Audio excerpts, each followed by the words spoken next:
Eric, it's great to see you again, man. What do you think of what we're hearing about what happened over the weekend? Would you describe it right now as a success?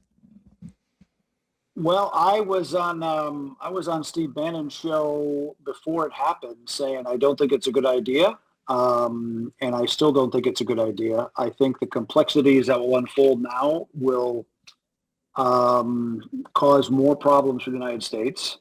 I don't. I For the Israelis, they've been thinking about this nuclear problem for a long time, and it doesn't require a B-2 bomber to solve that problem. And for as many problems as the United States had with the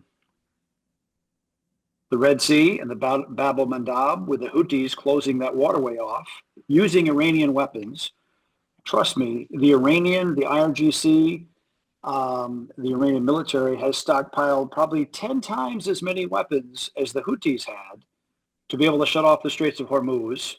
And that's 20% of the world's oil supply. If they do that, or if they do that for everyone except the oil going to the Chinese, because certainly the Iranians don't want to hurt their allies, the Chinese Communist Party, it will still cause massive disruptions and massive price spikes in the world oil market.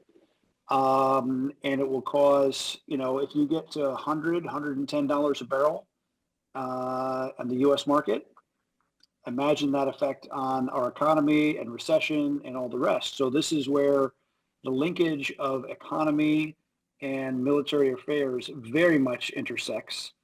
And again, it's one I would not have, I counseled against it, but, they appeared to strike those nuclear facilities, or what were nuclear facilities. But again, the Iranians are very deliberate, clever people.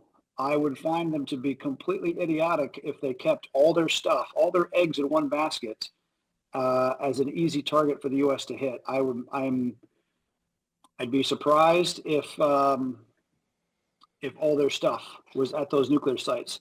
Honestly, Will, the only time air power alone has ever won a battle, ever ended a war, was Hiroshima and Nagasaki, nuclear weapons. Otherwise, the all air power, airstrike, precision, all the rest is largely hope.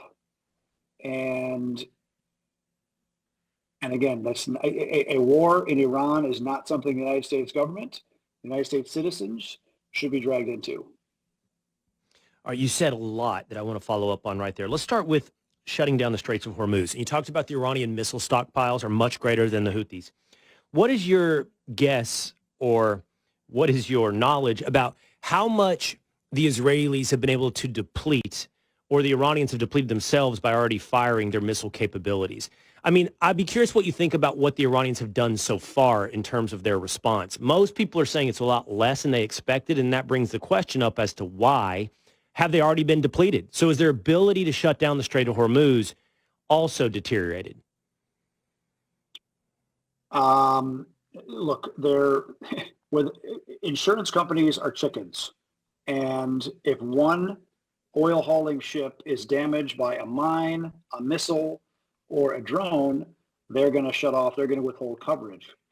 And it's going to cause all kinds of problems percolating from that. I don't think the Israelis have gone anywhere near to destroying all the Iranian missile capability or all the drone capability, and their ability to launch wave after wave. Look at what happened in the Red Sea when you had a $30,000 drone like the Shahed 136 launched against U.S. naval vessels, where they had to fire not one but two $1 million missiles to shoot that thing down. Do that thousands of times, which is what will happen in the Straits of Hormuz against any number of the thousands of vessels per month that roll through there. That becomes an impossibly difficult logistics challenge.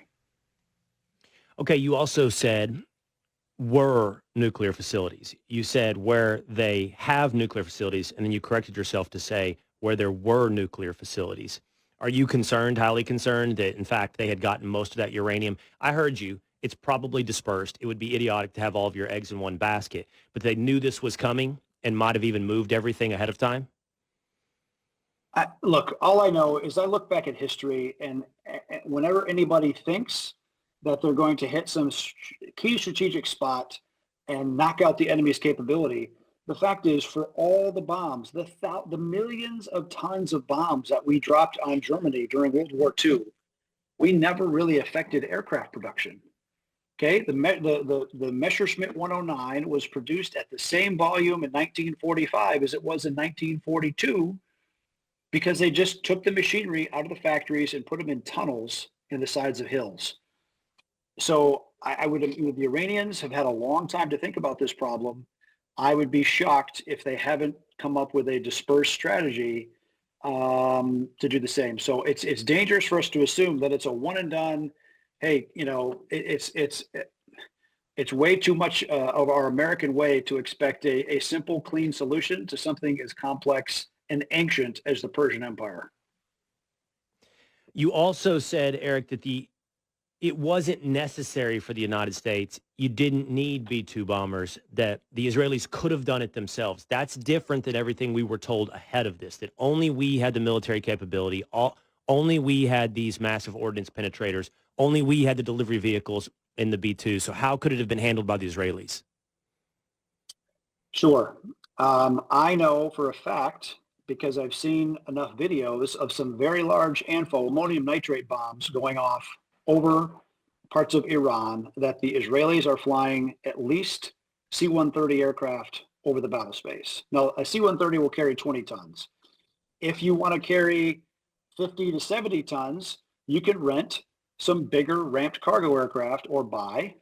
They cost between $5 up to $10 million a piece. An ex-Soviet Air Force cargo plane, there's lots of them moving around Africa and the Middle East.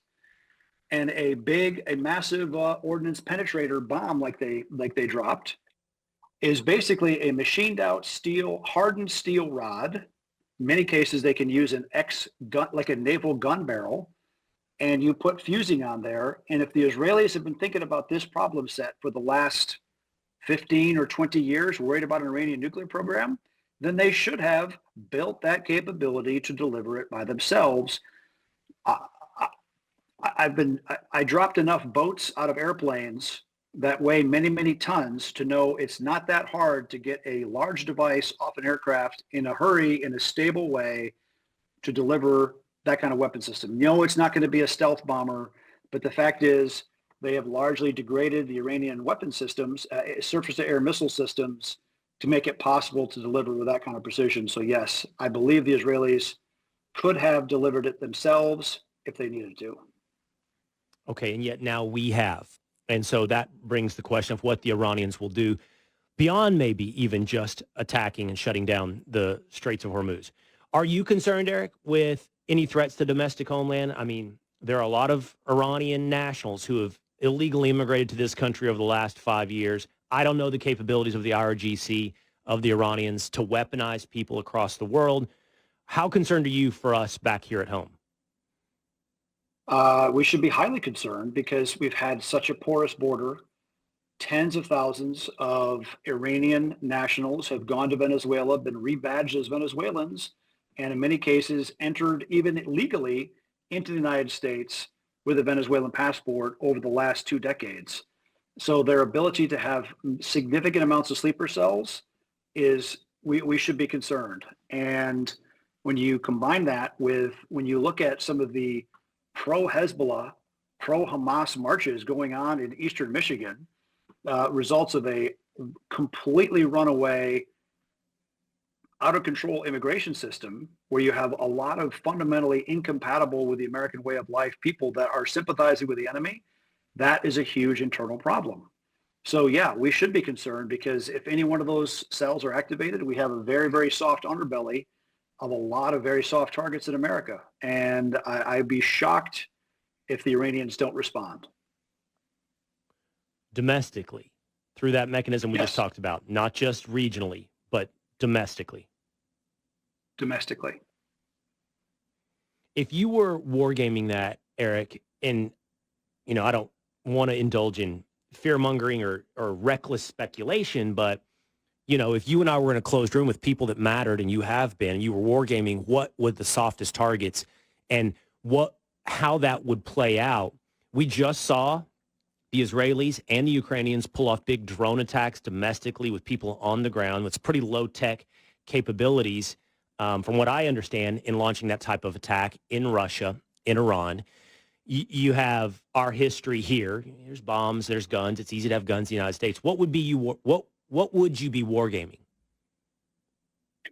Look, something as simple as driving a vehicle up on a curb and mowing down shoppers. I mean, if you want to weaponize things, if you have the mind devious enough for it, there's a lot of ways you can hurt innocent people, and we have a very open, free society, which is what we want. But that means you actually have to know who belongs in the country and who doesn't, which is something we've lost the plot on. And I'd say we're behind on deporting all the people we should be, despite the best efforts of the Trump administration. So, yes, kicking this hornet's nest, it's a very, very dangerous time to kick that nest. That's all I'm saying. And so we should be ready, mentally prepared for those consequences. Okay, let's go back to history for a moment. I find it fascinating. I love how you always bring in historical precedent. No war has ever been won through air power alone, which with the exception of I was thinking through my mind. That's it. With the exception of Japan. Where would you classify what NATO did in the 90s in Yugoslavia? That was largely just an air campaign, right? And I'm forgetting his name at the moment, but I mean, he was deposed at the end of that NATO air campaign. Slobodan Milosevic. Yes. And what do you take from that history? The fact is they still had significant ground combat systems. At the end of the day, that leadership lost its nerve. What I know, what the Serbian special forces had actually planned and prepared for, the leadership lost their nerve, but they'd actually smuggled trucks into Europe with Grad rockets on board to attack legitimate military targets of the military headquarters of NATO, Germany, France, the Netherlands, with 122 millimeter rocket attacks. So there was a lot of fight. I mean, NATO literally dodged a bullet by Milosevic blinking. That was a lack of will on the leadership side, not of the manpower. And I would say when you mix radical Shia Islam in with the mullah regime and their desire for martyrdom, it's a very, very volatile mix. And so we have to be prepared for that and think about how many people are willing to do any kind of suicide bombing or suicide activity to serve their cause. And do you think, Eric, that almost that Yugoslavian Milosevic model is the hope behind the doors in Washington, that through this campaign, both Israeli and now American, that somewhere along the line here, the Iranian leadership blinks, they flee, they get on a plane to Russia, something like that? Is that what you think they're hoping? And then therefore, then you can have the domestic revolution, the people stepping up? I don't think hope is an acceptable policy. If you're gonna commit the resources of the United States to an outcome, hope is not part of it. I see Reza Pahlavi, right, the deposed crown prince, hasn't really done anything for the last 46 years. Now having a press conference saying, "Okay, Iran, time to rise up and revolt." Until there's organization. Look, the mullahs are not liked. The fact that Israel could pull off so much inside of Iran means they have lots of very willing participants to rise up against the regime. But I would have, instead of a campaign of bombing that the Israelis started, that the United States joined, we should have, and what I've publicly advocated for years, was something akin to what the U.S., the CIA, and the Catholic Church did to the communists in Poland in the 1980s, empowering all the different alternate centers of power, the students, the refinery workers, the truckers, the teachers, the environmentalists, the rock and roll clubs, all those alternate centers of power on top of the ethnic disparities between the Baluch, the Akwazis, the Kurds, the Azeris, all of them that don't like the mullahs, which are largely Persians, to rise up and resist the regime. And we've been close before, missed a huge opportunity in 3 years ago when you had the Women Life Freedom protests going on, when you had millions of women in the streets protesting against the horrible treatment of women. That's the time to provide them just a little bit of kinetic help, but the Biden administration completely missed that. And I would have not have counseled for the B2 being the solution, but rather that kind of low-level pressure and power. In the case of ending the Cold War, it was communications gear and not even kinetics, which finally tipped over those communist states in Eastern Europe. So a missed opportunity. I don't know that Pahlavi, as the son of the deposed Shah, is the solution. He's probably the most recognized or semi-trusted, but he hasn't really done anything to actually and physically promote the freedom, the solidarity, and the liberation of his country yet. Okay, let's do this for a moment. So President Trump tweeted last night or posted on Truth Social, "Make Iran great again," talking about regime change. Now, whatever he means by that, by the way, he's played a lot of poker openly and publicly over the past couple of weeks, said some things, done something else. Strategic poker, I would assume. So I don't know what exactly he's calling for there. He could be calling for the people to rise up. You know, it doesn't necessarily mean we're embarking on the same thing that we did in Iraq or Afghanistan. But I'm curious if the regime were toppled. And you know what?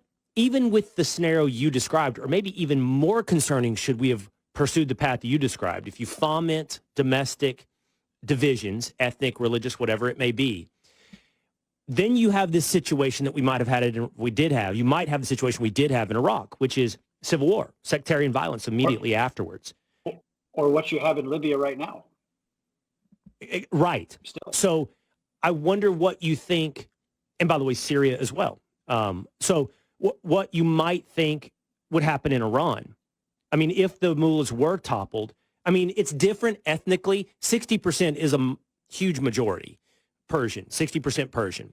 And you don't seem to have the... No, that's not correct. Persians are... Meaning Persians that's not a huge the majority? They're about 40%. I thought it was 60. Okay. All right. Oh, sir. But how about this? Okay, so let's bear down on this, but not the same sectarian divide, right? Almost all of it Shia Muslim.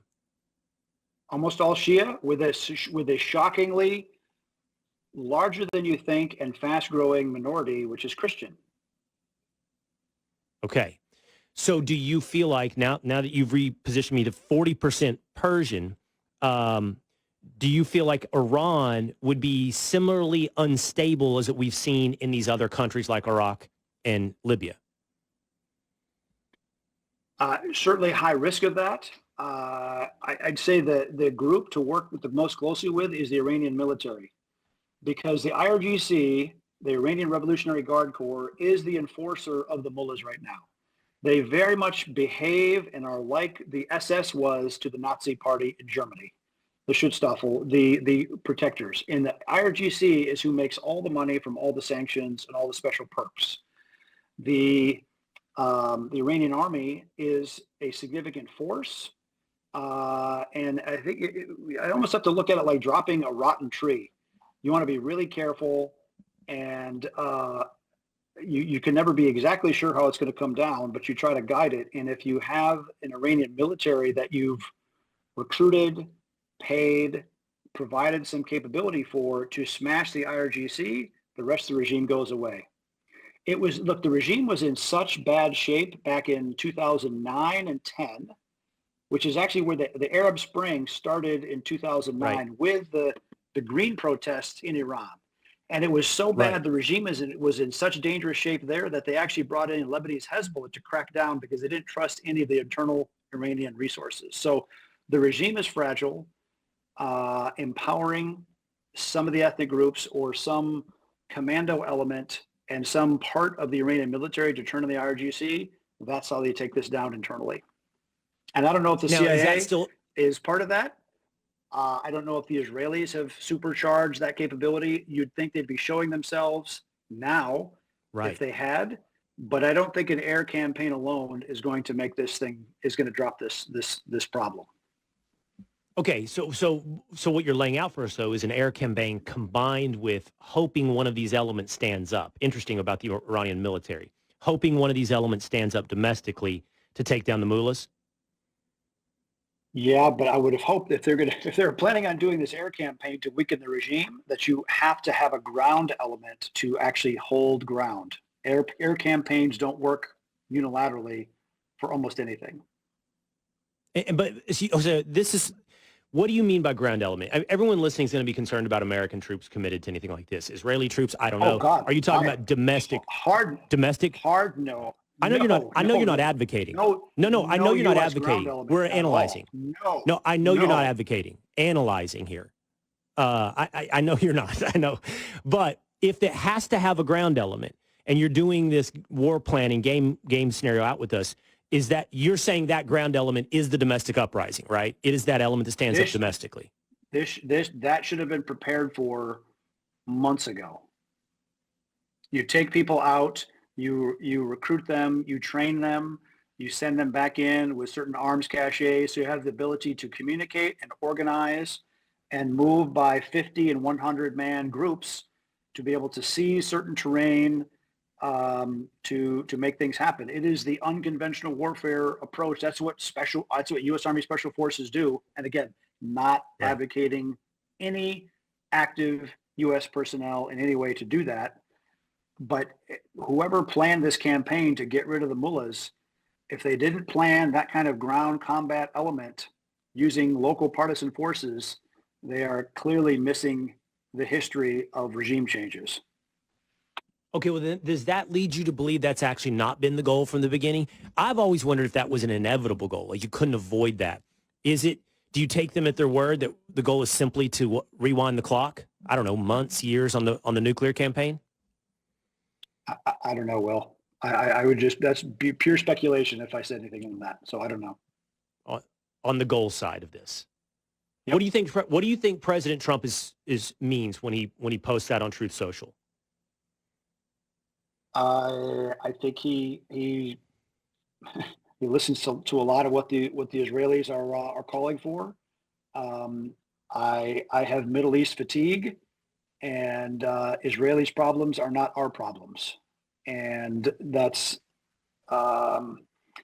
dragging us into a bigger problem. I don't think a one and done B-2 raid on 3 nuclear facilities will be the last time U.S. troops are called on now for this, and that's my objection to this.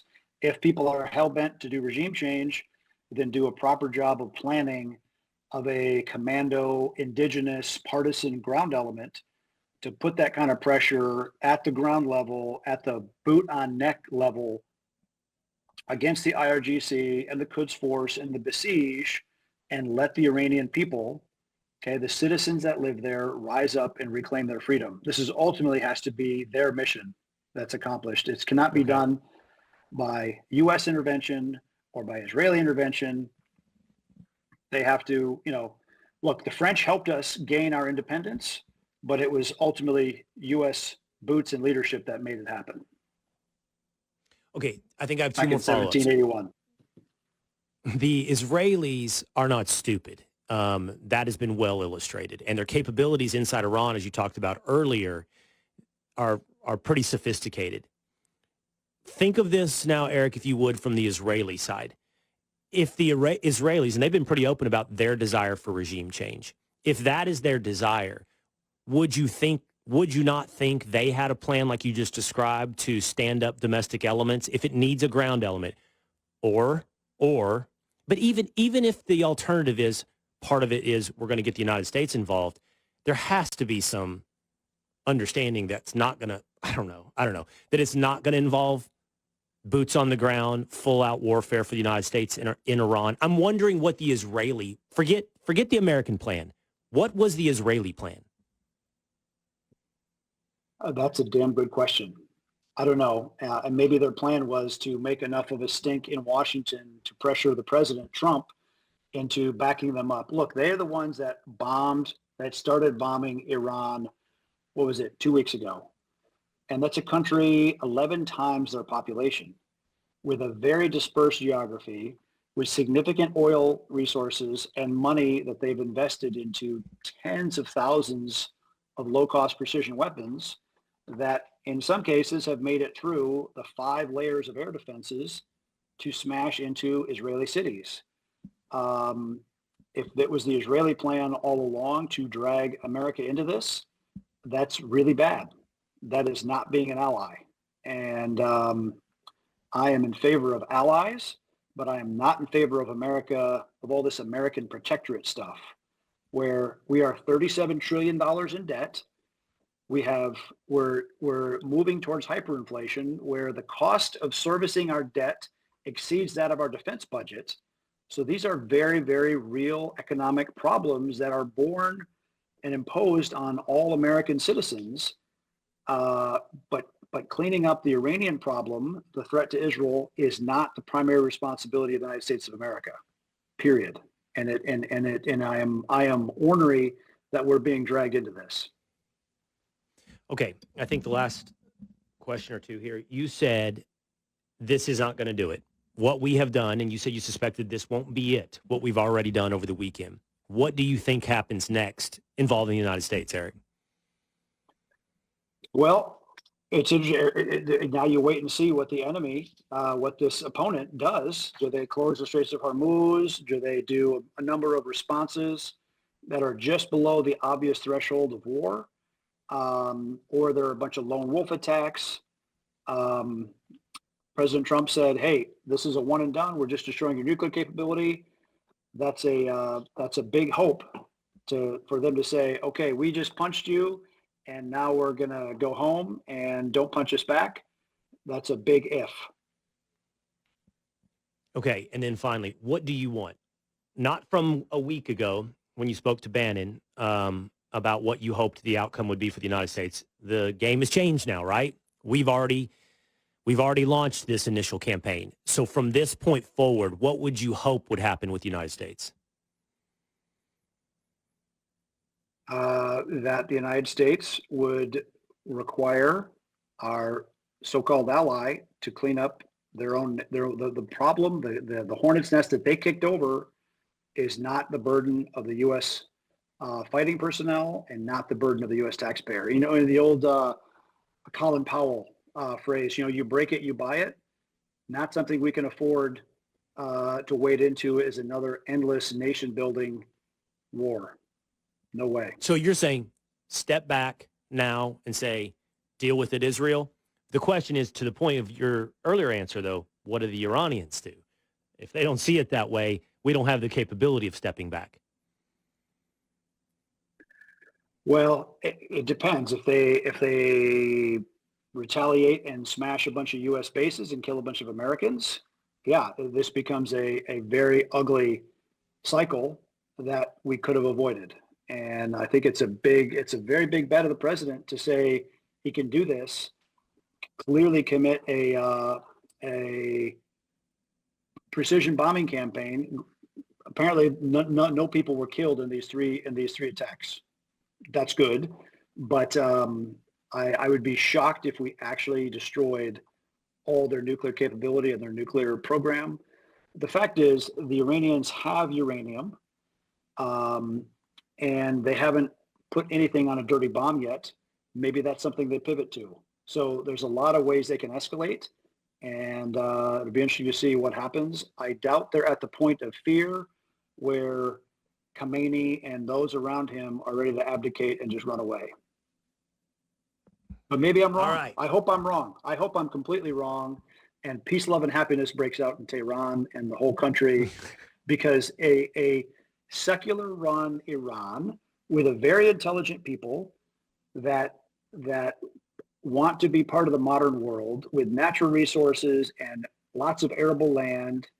And like I said, a very smart population would be an amazing force of modernity and growth in the Middle East. And it would drag the whole region probably half a millennia forward.